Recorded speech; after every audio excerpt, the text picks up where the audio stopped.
At 7:12 a.m. on a foggy Tuesday morning in March 1982, 17-year-old Jason Hartley and his 15-year-old sister, Emily, left their home in Pine Hollow, Oregon, to drive to school. They never made it. No skid marks, no crash site, just an empty two-lane road swallowed by trees. Their car and bodies were never found. For over a decade, the town whispered theories. Did they run away? Were they abducted? Or did the forest simply take them? 13 years later, during a routine construction blast inside an abandoned logging tunnel just miles from their last known location, workers unearthed something behind a collapsed wall, a rusted vehicle with two skeletons inside. What investigators found next turned a missing persons case into a buried nightmare, because the way those bones were positioned didn't look like an accident, and someone had sealed that tunnel from the outside. Jason Hartley poured cereal like he always did, half asleep, eyes barely open. Across the kitchen, 15-year-old Emily sat cross-legged in a chair, braiding her hair with one hand and flipping through a notebook with the other. Their mom, Susan, moved between them, packing lunches and reminding them again not to stop.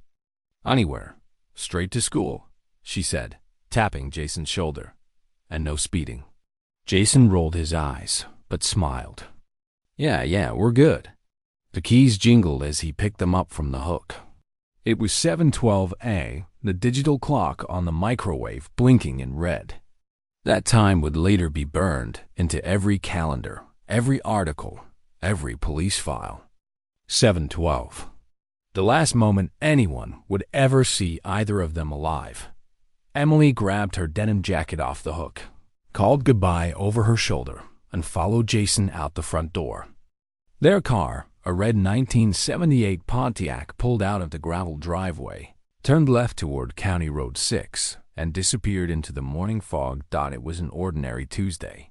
No storm, no car trouble. No reason to think anything would go wrong.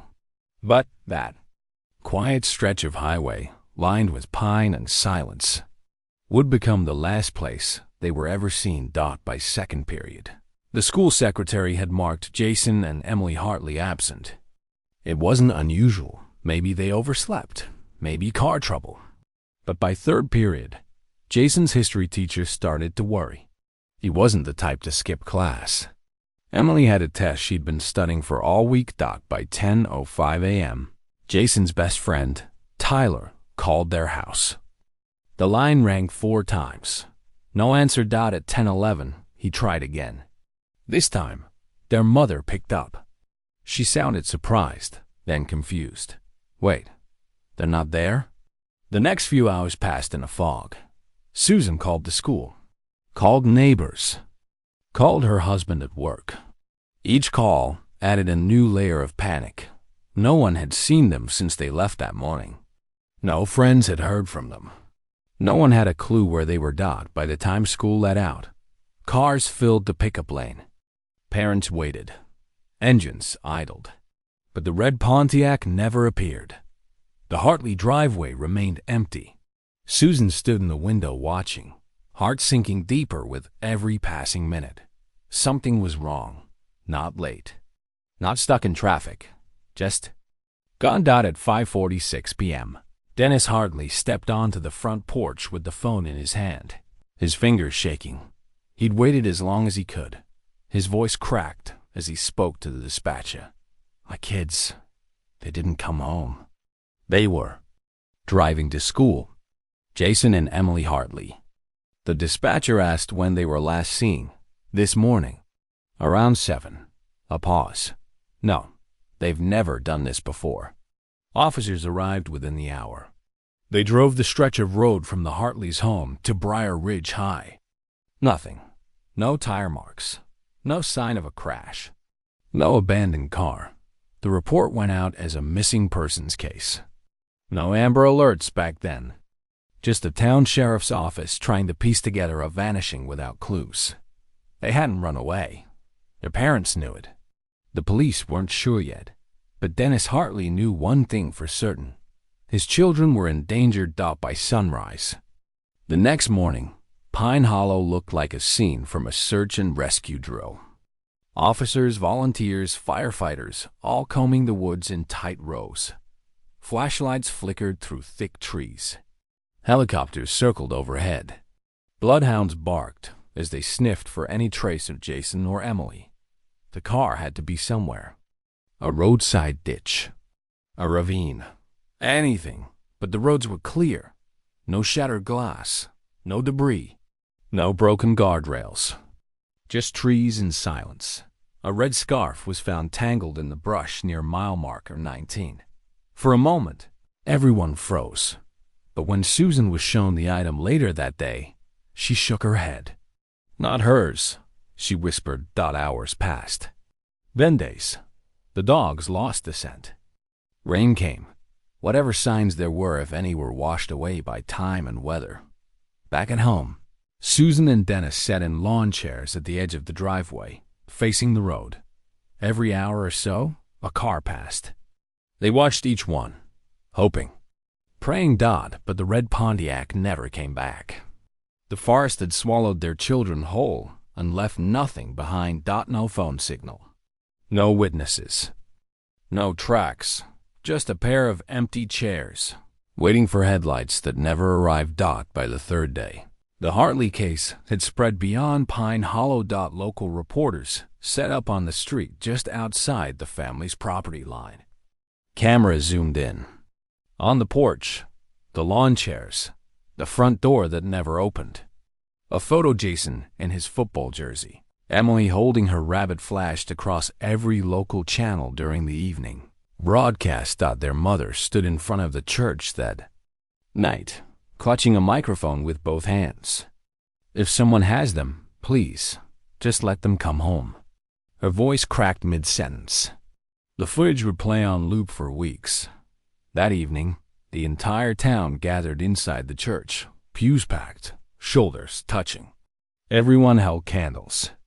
The glow bathed the stained glass windows in trembling orange. No one spoke much, but as the flames flickered, the unspoken truth filled the room like smoke. This wasn't a prank. It wasn't a runaway. Something else had happened. Something none of them could explain. Posters went up on telephone poles, store, windows, school lockers. Jason and Emily's faces became part of the town's daily landscape, but over time, the paper wrinkled. The ink bled. Rain peeled them down in strips. Every morning, the sheriff stood before reporters and gave the same line. No updates at this time. The investigation is ongoing. But behind the scenes, leads had dried up. There was no crash site, no blood trail, no dropped belongings. Nothing to say the siblings had ever even made it to the end of the road. Their car dash gone. No witnesses. No trace. For Susan and Dennis Hartley, the hardest part wasn't knowing where their kids had gone. It was knowing how completely they'd vanished. Like someone had reached into their life, pulled out two children, and left no fingerprints behind. Just silence. And two empty bedrooms, frozen in time. By the 6-month mark, with no sightings, no car, and no solid leads, detectives begin entertaining a theory nobody wants to hear out loud. Maybe Jason and Emily ran away. Jason had been fighting with his father lately. Arguments over curfews, college, and the people he was spending time with. Tension in the house had been building for months. Emily, though quieter, always sided with her brother. The theory took shape. Maybe they decided to leave together. Maybe home had become too much, but the details didn't line up. Their bank accounts were untouched. They hadn't taken clothes, notebooks, cash, or their favorite things. Emily's diary was still on her nightstand. Jason's sneakers, his only good pair, were still in the closet. There was no sign of planning, no farewell letter, no contact afterward. The car had vanished. But their lives had been left behind. Still, the runaway idea gained traction. It gave people something to believe, something easier than the alternative. The idea that something worse might have happened. But deep down, the Hartleys knew. The truth, Jason and Emily didn't run. They were taken, and whoever took them hadn't left a single footprint. Emily's best friend, Rachel, was the first to say something that made people pause. She remembered Emily acting differently in the weeks before she vanished. Not scared, not sad, just secretive, quiet smiles. Eyes that wandered during conversations, like she was thinking about something else, something she wasn't ready to share. Rachel told investigators it felt like Emily had a secret. Maybe a crush, maybe more. That set off a new wave of rumors. Had Emily met someone older? Someone she couldn't talk about at school? A forbidden boyfriend? The whispers took off. Cafeteria gossip turned theory. Had she dragged Jason into some plan? A meeting that turned into something else? But the investigation turned up nothing. No love letters, no journal entries, no notes passed in class. Her locker was clean. Her phone call history, what little existed in 1982, was normal. If Emily was hiding something, she took it with her. Still, the rumors lingered. Because people needed something, anything, to explain why two kids disappeared without a trace. But silence has a way of becoming its own kind of answer. And in Pine Hollow, the silence was starting to sound rehearsed. That fall, a new theory surfaced, not from detectives, but from the town itself.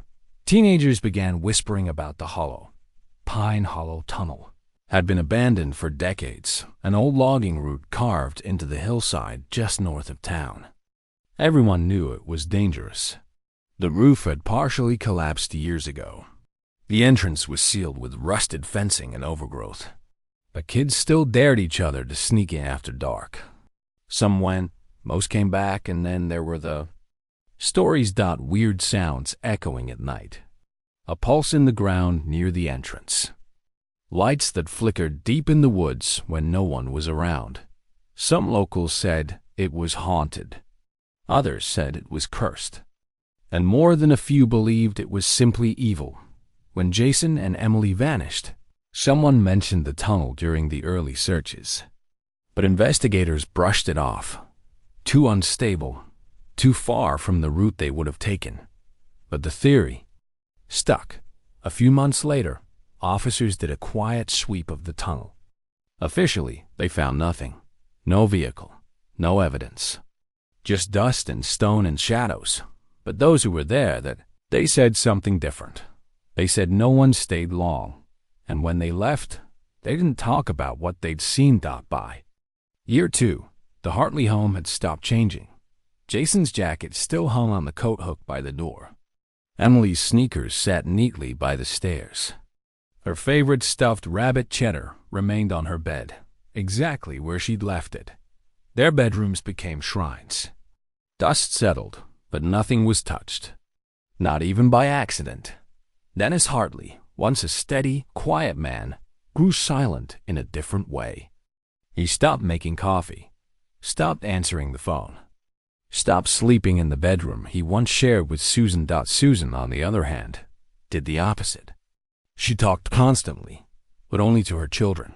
She'd speak to Jason while folding laundry, ask Emily about her homework while cooking dinner.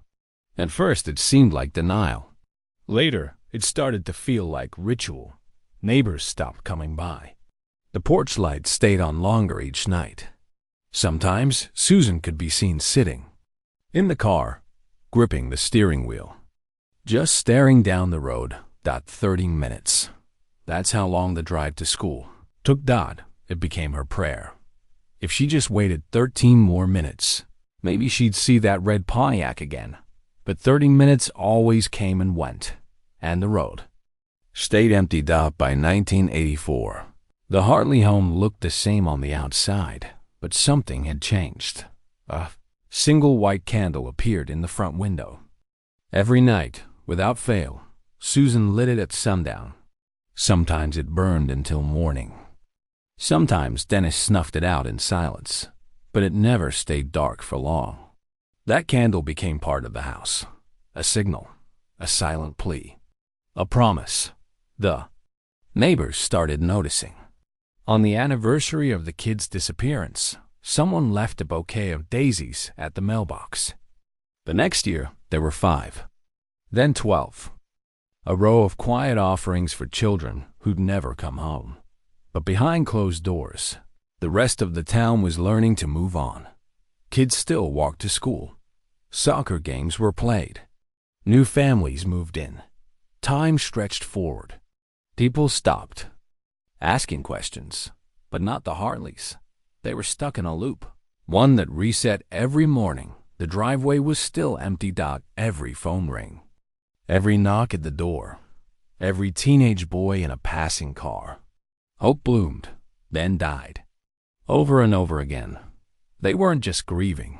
They were waiting. And in their minds, the clock had never moved past 7:12 a.m. In the fall of 1986, a phone call jolted the case back to life. A gas station clerk in Norville, 2 towns south of Pine Hollow, claimed he'd seen Jason Dodd. It was around 11 p.m. A red Pontiac pulled up to Pump 3. The driver was a teenager, thin, dark hair, nervous. He kept looking over his shoulder, checking the mirrors. He paid in cash. Didn't say much. But when the clerk saw the missing poster a few days later, he swore it was the same kid. Police retrieved the station security footage. But it was useless, grainy, and washed out. Just a silhouette. No license plate. No face. They interviewed the clerk, who passed on details but stumbled on timelines. When asked to take a polygraph, he agreed, then failed. Still, the rumor took off like wildfire. Jason was alive. Some believed he ran to escape pressure. Others thought he got caught up in something worse and was in hiding. There were whispers about gangs, drugs, a girl in trouble. Everyone had a theory, but none of them explained why Emily was never seen. Or why Jason wouldn't call home. In the end, investigators chalked it up to a false lead. But in Pine Hollow, false hope was still hope. And that was enough to keep the rumors alive. In April 1989, 7 years after Jason and Emily vanished, a retired trucker named Don Everett picks up the phone and calls the Bryan County Sheriff's Office. He says he has a memory that's been eating at him. March 16, 1982. Just after 7 a.m., he was hauling lumber down Route 9 when he passed Pine Hollow Tunnel. It was quiet, like always, but something caught his eye. A green pickup truck, dented along the front bumper, was parked off the tree line near the tunnel's service road. The driver's door was open, and next to it, a man in a dark green jacket paced back and forth, smoking like he was waiting for something or someone. Don didn't stop, but he remembered glancing at the guy's face for half a second, nervous, maybe angry. He looked out of place, Don says, like he didn't belong there. At the time, he thought it was nothing, just some local contractor taking a smoke break. But after watching the news report about the Hartley case, about the tunnel and the missing Pontiac, he couldn't shake the image. That green truck, that man in the jacket. It stuck with him. And now, 7 years later, he wonders if he'd seen something that mattered, something no one else did. Detectives took the call. They wrote down Don Everett's statement in full time. Date, location, vehicle description, even his gut feeling. But there was no plate number, no name, just a vague physical description of a man in a jacket and a truck that could have been one of 100. The report was stamped, logged, and placed into the Hartley case file already bloated with rumors, false sightings, and tips from psychics. It didn't stand out. No photo, no proof. No one else saw the green truck that day, and no evidence ever placed a vehicle like it near the tunnel during the original investigation. The tunnel itself had already been searched and dismissed back in 82. No tire tracks, no broken locks, just old concrete and rusted wire. So the tip was quietly shelved, buried beneath a decade's worth of unanswered questions. No follow-up, no cross-referencing, just another cold memory in a cold case. Over time, the folder turned yellow around the edges. The name, Don Everett, was never brought up again. And the tunnel, despite its presence in town folklore, never appeared in any official report after that. It simply vanished. Just like Jason and Emily. In 1993, a small-town journalist named Kyle Brandt launched a local true crime podcast out of his garage. He called it Briar County Shadows, a series dedicated to forgotten or mishandled cases from the area's past. Episode 4 was titled, "Two Seats, Still Empty." Kyle dug deep into the Hartley file newspaper clippings, interviews, police logs, and came across the trucker's old statement. It was brief, buried in a footnote, but it was the first time Kyle had seen the Pine Hollow Tunnel mentioned in writing. He tracked down Don Everett, now 63, and asked if he'd go on record. Don agreed.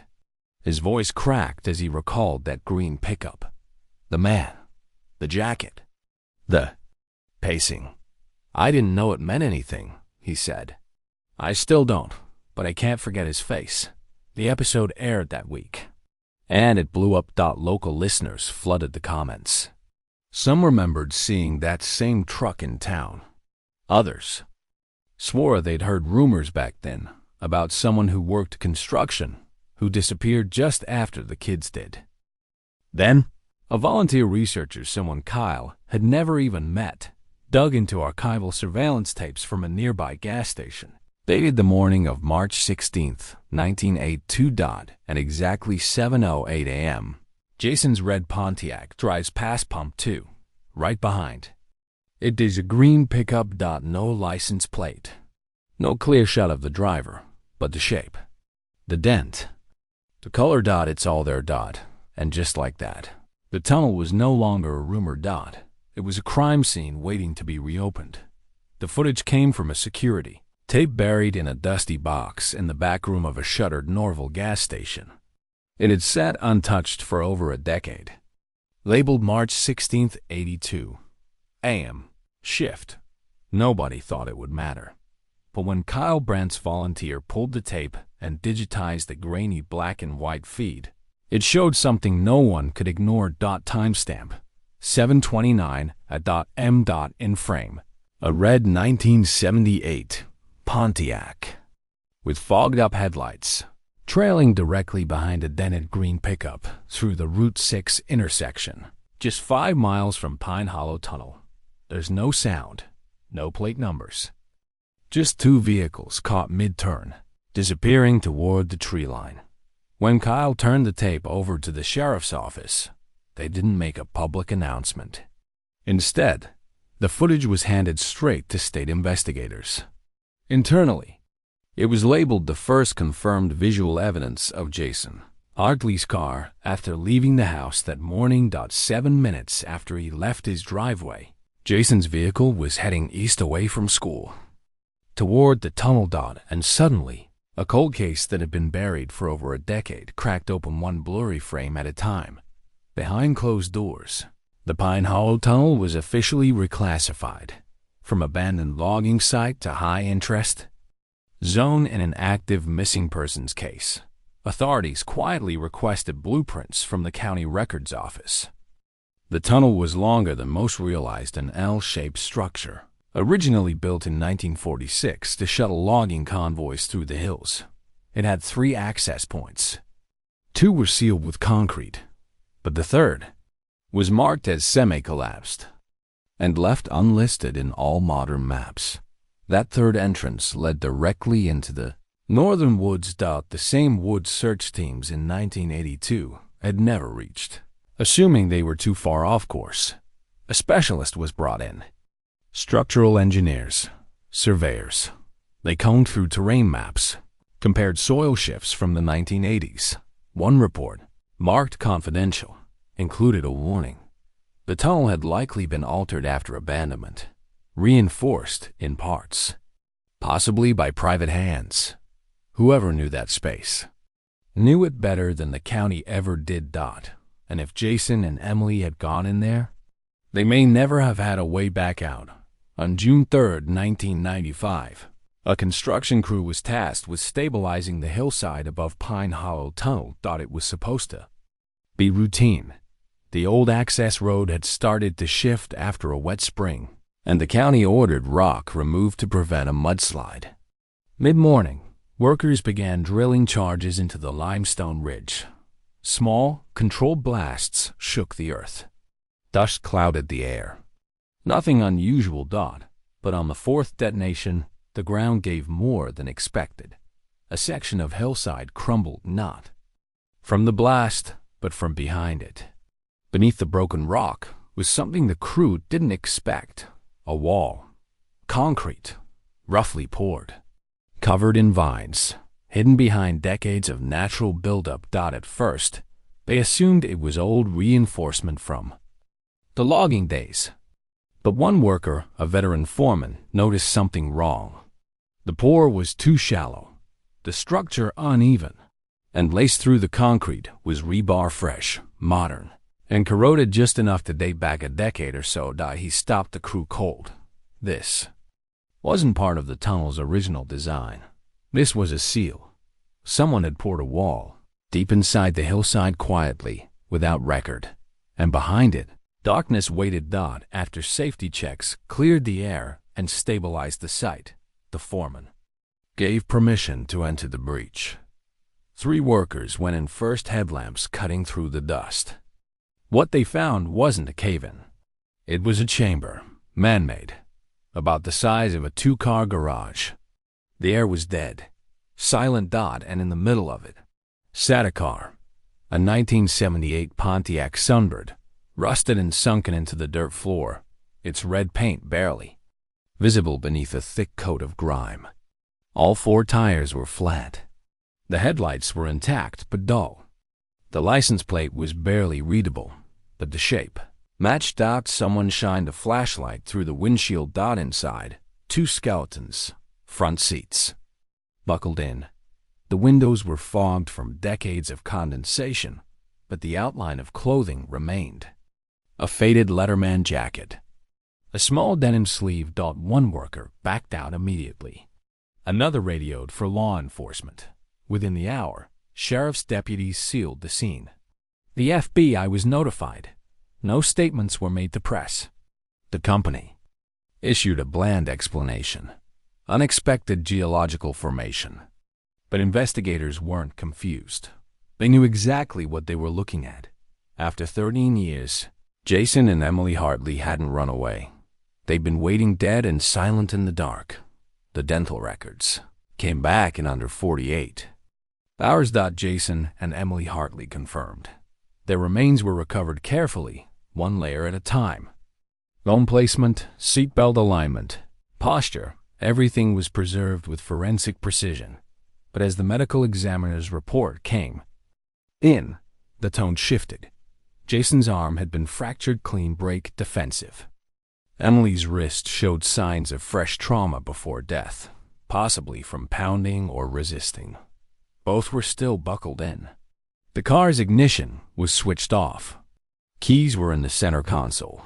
There was no crash. No blunt force trauma. No sign. They'd been unconscious when placed there. But one detail made everyone stop. Emily's right arm was slightly raised mid-motion. Her hand curled just enough to suggest she'd still been moving when rigor mortis began. Jason's head was tilted back unnaturally, as if gasping. The conclusion was quiet but horrifying. They were sealed in alive. No food. No water. Just a concrete wall and darkness. Not just killed, buried. The case had been about finding missing kids. Now it was something else entirely. It was a murder scene. And it had been hiding undisturbed, just 5 miles from home. The medical examiner's full report arrived 3 days after recovery. It wasn't just confirmation. It was a reconstruction of a final moment no one could bear to imagine. Emily Hartley's wrists were fractured, both of them. Clean breaks at the distal ends. Forensic analysts labeled them as defensive wounds. They'd been inflicted before death. Likely before the body stiffened. There were also contusions on her knuckles, faint bruising preserved by the cold, dry air of the tunnel. She'd fought hard. Jason's injuries told a different story.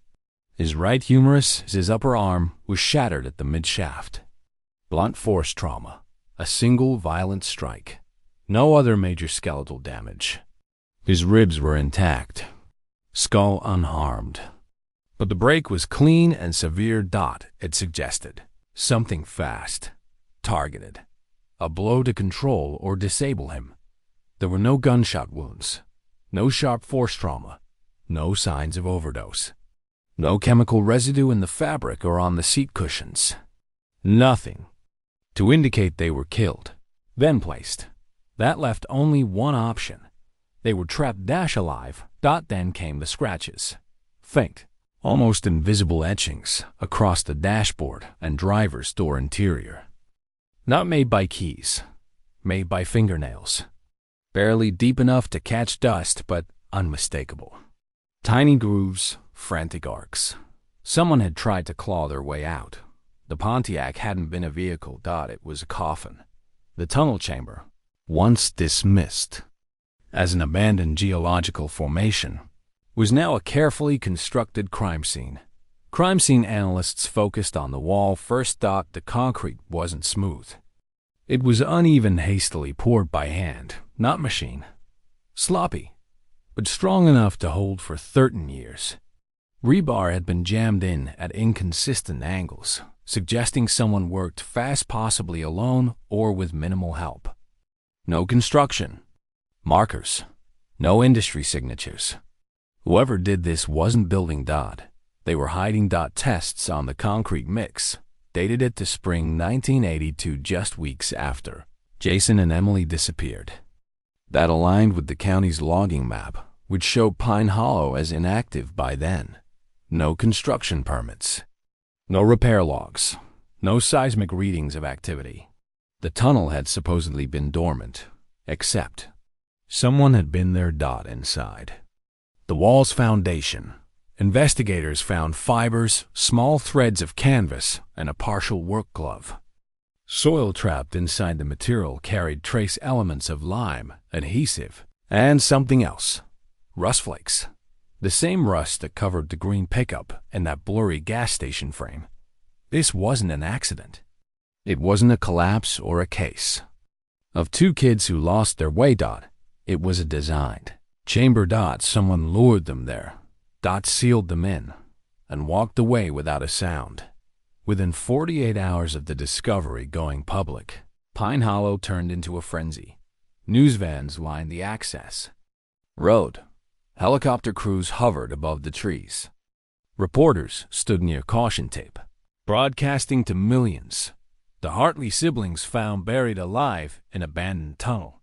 Locals who once whispered ghost stories about the tunnel now saw it for what it was, a crime scene that had waited in silence for over a decade. The horror wasn't just that the kids had died. It was where they died. Right there, within walking distance of their neighborhood. In a tunnel parents told kids to stay away from. A place everyone thought was just old rock and rumor. The town shifted. People who hadn't spoken about the Hartleys in years suddenly remembered. Details. Make stories. Didn't someone see a truck out there once? Wasn't there a guy who worked on those roads? Theories reignited, but under it all was something deeper. Shame. Everyone had assumed Jason and Emily ran. That they'd chosen to disappear. That it was their fault. Now it was clear they never left. They were taken. And the tunnel didn't just hold their bodies. It held the guilt of everyone who hadn't believed. As investigators combed through Pine Hollow's forgotten history, a county clerk flagged something strange. A construction permit filed just weeks after Jason and Emily disappeared. Stamped April 12, 1982, 27 days after the siblings were last seen. It authorizes a project titled Sealing Unstable Terrain, Hollow Ridge Vicinity. The location matches the tunnel collapse zone. The paperwork is incomplete. No environmental survey. No geologist sign-off. No engineering documentation. Just a typed header, a vague site description, and a scribbled contractor signature at the bottom. Walter C. Marin, a local name. Marin owned a mid-sized contracting company, at the time specializing in minor infrastructure repairs. He wasn't known to police. Never showed up in the original investigation. Never mentioned by anyone connected to the Hartley case. What did stand out was the timeline. Marin filed the permit, then packed up and left town within the month. When questioned years later during a routine inquiry into dormant permits, he'd said it was just erosion work and claimed to remember little about the site. At the time, no one looked closer. No reason to, but now with a sealed tunnel, 2 dead teenagers, and a concrete wall that shouldn't exist, Walter Marin's name became more than a signature dot. It became a link, and it wasn't the only one. The trail led west. Walter C. Marin had retired to Phoenix in the early 90s. Detectives from Broward County flew in quietly, no press, no local coordination. But when they knocked on the door of his last known address, they were too late. Marin had died of a heart attack 2 years earlier. His widow, Carol, welcomed them in but remembered almost nothing about Pine Hollow Tunnel. She vaguely recalled her husband working out near the hills in '82, but he did jobs all over back then, she said. Didn't talk much about them. But what caught detectives' attention wasn't Walter. It was his son, Eric Marin, born 1960. He'd been 22 when Jason and Emily disappeared. Records showed he'd worked part-time under his father's license. In 1982, he lived just 15 minutes from the Hartley home. And according to DMV archives, he owned a green Ford pickup. The investigators didn't alert him. Not yet. First, they built a quiet profile, where he lived now, where he worked, who he stayed in touch with. Eric wasn't far. Just a few counties over, still within driving distance of Pine Hollow. And suddenly, the ghost from that blurry gas station footage had a name. When investigators ran Eric Marin's name through cold case databases, something lit up. Kelly Dorsey, age 17, disappeared in 1984. She'd been walking home from her shift at a diner in Falls Bluff, 60 miles east of Pine Hollow, when she vanished. No car, no note, no witnesses, just gone. At the time, police canvassed the area. One person stood out, a young contractor working near the last confirmed sighting. His name was Eric Marin. He had no criminal record, cooperated with questioning, said he'd never seen the girl. He passed the polygraph. Case stalled. No charges filed. No body ever found. The file gathered dust until now. The similarities were hard to ignore. A girl walking alone, remote setting, no trace. And the same man showing up in both timelines. Back then, it was circumstantial. Now, it felt like a pattern. Investigators reopened the Dorsey file, compared terrain maps, interviewed Kelly's old friends. One remembered Kelly mentioning a man she thought was creepy, someone who offered her a ride near a construction trailer. No name. But the description? Green truck, heavy jacket, soft dash-spoken. Just like the one seen outside Pine Hollow. The Marin family wasn't just part of the story anymore. They were in the center of it. It didn't take long. News of Eric Marin's possible link to the Hartley case leaked before investigators were ready. A local journalist caught wind of the reopened Dorsey file and connected the dots: Eric's age, his father's company, and that infamous green truck. Within 48 hours, the story hit front pages across Broward County. Pine Hollow turned hostile overnight. Old neighbors, classmates, people who hadn't spoken about Eric in decades, suddenly, they remembered things. Some said he had a temper. Others swore he gave them the creeps. One woman, who lived near the Hartleys back in 1982, claimed she'd seen Eric's truck circling the block that spring. Just cruising slow, she said, watching. It wasn't evidence, but it didn't matter. In a small town with old ghosts, rumors move faster than facts. And Pine Hollow had waited 13 years for someone to blame. Eric Marin didn't return calls. He didn't speak to press. He didn't have to, because the town had already made up its mind. And for the first time since 1982, the Whispers had a target. Investigators refocused on the only physical thread left, the grainy gas station. Image, March 16, 1982, 7:29 am. Jason's Pontiac trails a green pickup through a foggy intersection, just miles from the tunnel. Analysts enhance the image again. The taillight configuration. Rear bumper curve. Angled bed rails. All matched one model, the 1976 Ford F-150. They pulled DMV archives. Eric Marin owned a green 1976 Ford F-150 from 1980 to 1986. He never reported it stolen, never filed it as scrapped. No sale paperwork, no transfer, just gone. When questioned later, Eric claimed he sold it to some guy upstate. No name, no bill of sale, just a vague memory, a vague date, and nothing verifiable.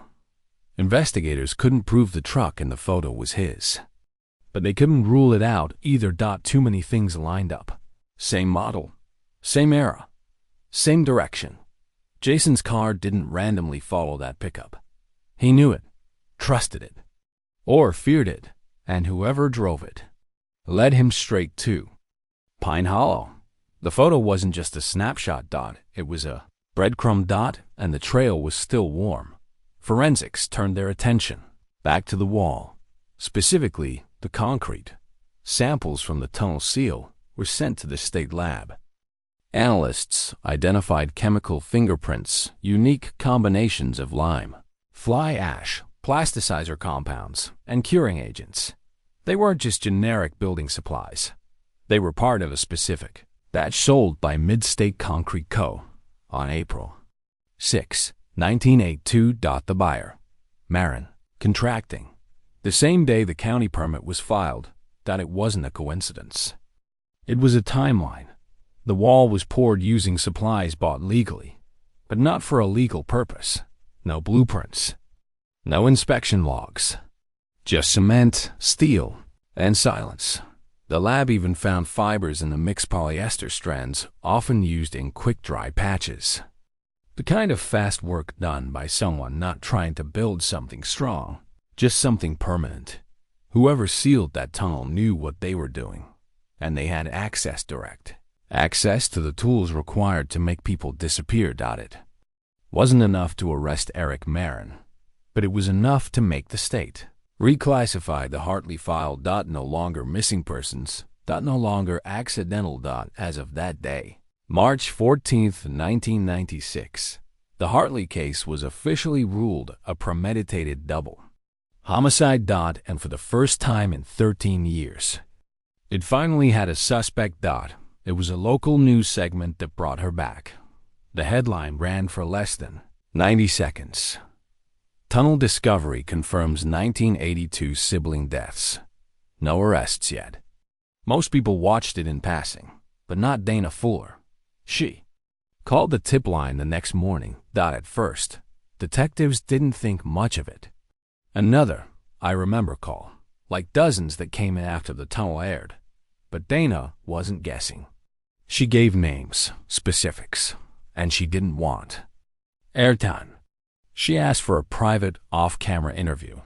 That afternoon, she walked into the Bryan County Sheriff's Office, nervous but clear-eyed. Mid-30s, lived 2 counties over now. Didn't want attention. She just wanted to tell the truth. She sat down across from the detective, took a breath, and said, "I lived 3 houses down from the Hartleys in '82, and I saw that truck." The room changed. Dana had been 13 at the time. Back then, just another kid walking to school, riding bikes, playing near the cul-de-sac. She remembered the Hartley kids well. Jason had helped her fix her bike chain once. Emily was quiet but nice. She hadn't talked about that week in years, but now, with Jason and Emily confirmed dead, and the tunnel back in the news, she said it was. Time. Her memory wasn't faded. It was vivid. Still sharp. And it added something the case never had before. Living witness. Dana didn't hesitate.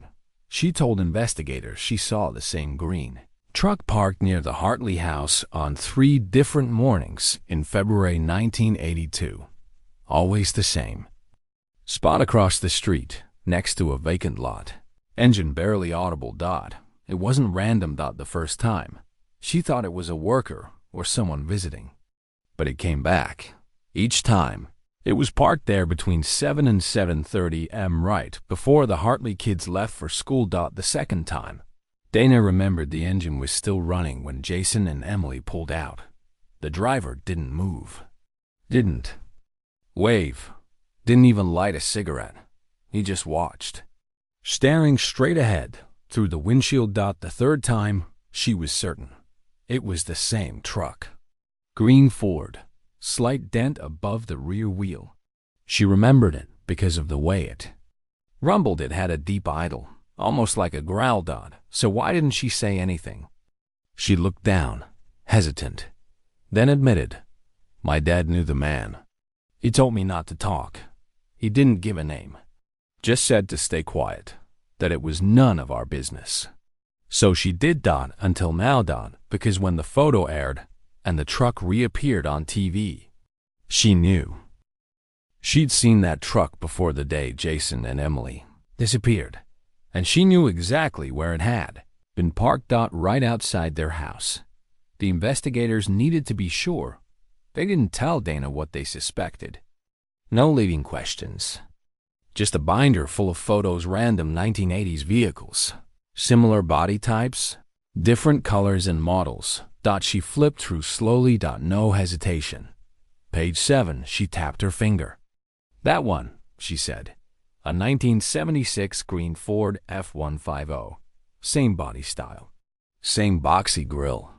Same single cab." She leaned in, narrowing her eyes. The front bumper had a dent. Right side. Like someone hit a pole or something. The detectives stared at each other.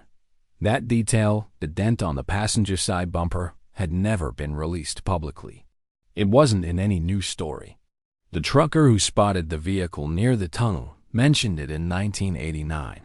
It was buried deep in an old field interview report. Not online. Not televised. Forgotten. Until now. Dana remembered. It perfectly. It wasn't a guess. It was confirmation. Her memory aligned not just with the vehicle, but with the only eyewitness account ever recorded near Pine Hollow. The investigators felt it. That cold drop in the gut. She wasn't just a neighbor with a hunch. She was a witness to the beginning of it all. And she'd been watching that truck long before the tunnel became a tomb. With Dana's testimony on file and forensic timelines aligning, investigators secured a search warrant for an old storage unit once registered under Walter Marin's contracting license. The unit hadn't been touched in years. Located on the edge of Cold Springs, it was registered to a shell company, once linked to Marin Contracting. The name hadn't appeared in the Hartley case file before, not until someone cross-referenced old tax forms. When detectives arrived, the manager pulled the records. The last payment had cleared in 1997, auto-drafted from a now-defunct account. Since then, the unit sat unopened, unpaid, and undisturbed. Inside was a mess. Dust-choked air. Rusted saws, empty paint cans, bundles of wire, old newspapers sealed in plastic tubs, a rotted-out lawn chair, a warped shelf collapsing under its own weight. But in the far back corner, beneath a stack of rotting plywood, was a box, water-damaged. Cardboard, sealed with black duct tape. Inside were random odds and ends, nails, screwdrivers, tangled wire. But buried under that, two things stopped the room cold. Jason Hartley's high school ID, Card. Faded. Bent. The corner curled like it'd been dropped and stepped on. Still readable. Still real. And underneath it, folded carefully in a plastic sleeve, a map. Topographic. Labeled Pine Hollow Tunnel Survey Draft. Across the top, in red marker, one word. Private. No explanation. No notes. No name. Just two artifacts that never should have been there. Jason's ID. And a tunnel map no one remembered drawing. The detective sealed the unit. Evidence tags. Chain of custody. Because the box didn't just connect to the past. It belonged to it. And someone. Either Eric Marin or someone close to him had kept it hidden for over a decade. The final pieces were surfacing, and they were pointing toward the one place Jason and Emily should have never gone. The contents of the box were logged, photographed, and sealed within the hour. The Hartley family confirmed it immediately that ID badge was Jason's, a photo taken just months before he vanished. Still in the same plastic sleeve he'd used for his backpack lanyard, but something wasn't right. The badge had smudges like fingerprints across the plastic. The forensics team lifted what they could, though most had degraded. One partial print, however, was clear enough for analysis. It didn't belong to Jason. And it didn't match anyone in the Hartley household. The lab ran it through the state database. The result? Inconclusive. Not enough points of comparison. No confirmed suspect. But it was a partial male, adult, right thumb. And someone had handled that ID after Jason disappeared. The badge had never been released to the media. It wasn't. In news reports, there was no photo of it online. The public had never seen it, which made the fact that it turned up in a forgotten storage locker linked to the Marin family all the more chilling. It wasn't a trophy. It was a trace. The first physical object ever found that proved Jason was alive, in contact with someone, after the morning he vanished. Circumstantial? Yes, but also terrifying. And far too perfect to ignore. The day after the ID was recovered, Dana returned for a second interview. She looked more composed this time, but the guilt was still there. When asked why she never came forward, her answer wasn't evasive. It was honest. My father was close to the Marins. He and Eric's dad used to hunt together, fish together. They built stuff around town. And when I mentioned seeing the green truck, he looked me dead in the eyes and said, "Don't repeat things you don't understand." She paused, visibly holding back. So I didn't. I kept my mouth shut. Back then, Dana thought maybe. She imagined the truck. Maybe it was nothing. After all, no one else seemed to notice. And when Jason and Emily didn't come home, the adults leaned into the runaway theory. It was easier than believing something worse. But then the news came. The tunnel, the car, the ID, and something in her memory snapped back into focus that third morning when she saw the truck idling. When Jason walked to his car and looked over his shoulder, like he felt someone watching, Dana said the guilt never left. "I didn't want to be the reason someone else went missing," she said quietly. Then, her voice broke, but maybe I already was. In a locked room on the third floor of the Broward County Sheriff's Office, detectives sat around a whiteboard, Jason and Emily's timeline laid out in red and black ink. The case had answers now, but not peace. The theory, though unofficial, was chillingly simple. Jason and Emily were lured into that tunnel, maybe by someone they trusted, maybe by someone claiming to be in trouble. Either way, they drove in willingly. The ignition was off. Their seatbelts were still buckled. No signs of panic outside the vehicle. No smashed taillights. No skid marks. No scattered items. Just a sealed chamber. Quiet. Cold. Final. Whoever locked them in didn't chase them. They didn't kill them in a frenzy. They waited until the car was parked. The doors were closed. The kids were still. Then they sealed the entrance, stone by stone, cement by cement, and walked away. For years, everyone asked how two teenagers could disappear without a trace. Now they knew, because that trace had been buried deliberately by someone calm, methodical, and completely unafraid of getting their hands dirty. No one wanted to put it into words, but the silence spoke for itself. This wasn't random. It was a message, and it was meant to stay buried. There was one question no one could answer. Did Jason and Emily die before the wall was sealed, or after? Forensic evidence offered little clarity. The bones told of injuries, blunt force, defensive fractures, but no cause of death, no blood, no bullet holes, no ligature marks. The autopsy couldn't determine time of death, which meant one horrifying possibility couldn't be ruled out. They were alive when that wall went up. And if so, the intent wasn't just to kill. It was to trap, to let fear grow inside that tunnel. Let them scream in a place no one could hear. Let them waste away knowing the only way out had been closed behind them. That level of cruelty wasn't spontaneous. It was designed, planned, executed. The case was now officially closed, reclassified from missing to double homicide. But the motive? Still a ghost. No confessions, no arrests. Just whispers, theories, and the feeling that something deeper still rots beneath Pine Hollow. Was it premeditated murder or something worse? Whatever the answer, it died in that tunnel.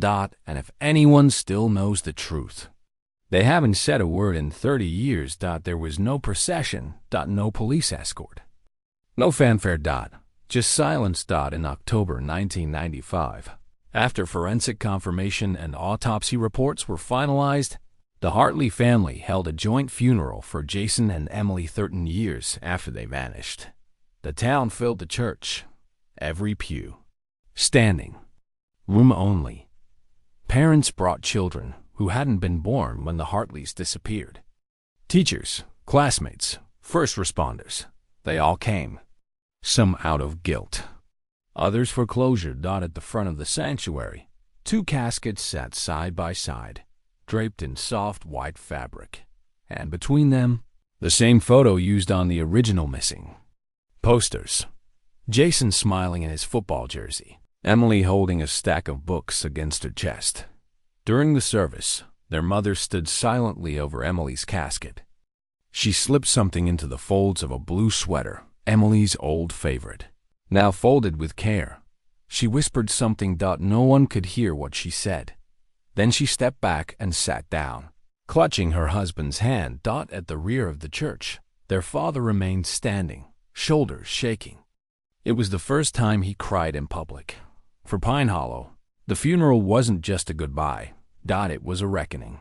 A ceremony 13 years too late, and a reminder of what silence can bury. 2 weeks after the funeral, the county sent a work crew back into Pine Hollow. The tunnel was still a crime scene, but there was nothing left to find. The car had been removed. Soil samples taken. Concrete core drilled and analyzed. Now, it was time to close it for good.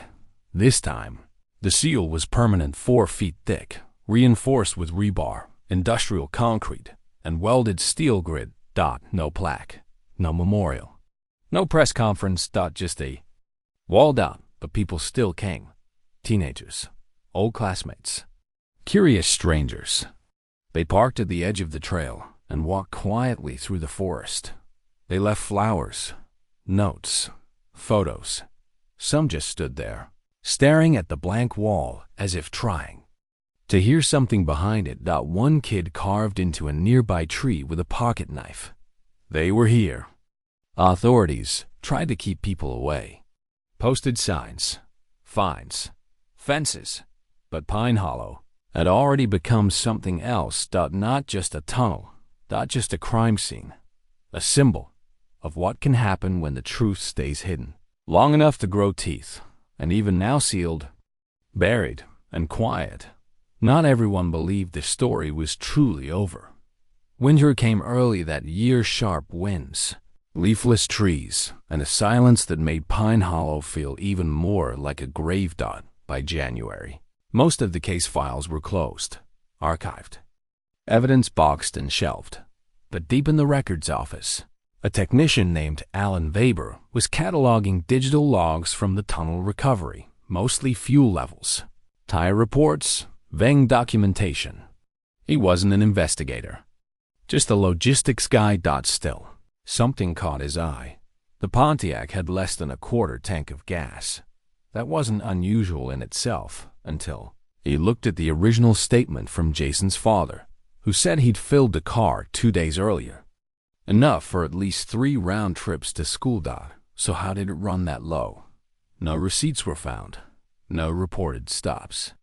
And the gas station clerk who claimed to have seen Jason was already discredited. Alan flagged it quietly. He wasn't a detective, but it didn't make sense. If Jason was driving straight to school, why would he cut through remote terrain with nearly empty fuel? And then the more uncomfortable possibility crept in. What if Jason didn't drive into the tunnel at all? What if someone else did? And what if the kids were already unconscious when they crossed that final mile? It was a small inconsistency, but it refused to go away. In March, months after the funeral, the forensic unit completed its final reanalysis of the Pontiac. The lab had upgraded its DNA processing system, allowing a deeper scrape of old evidence. Most of it confirmed what was already known. Traces of Jason and Emily throughout the cabin, consistent with expected contact patterns. But then, something strange.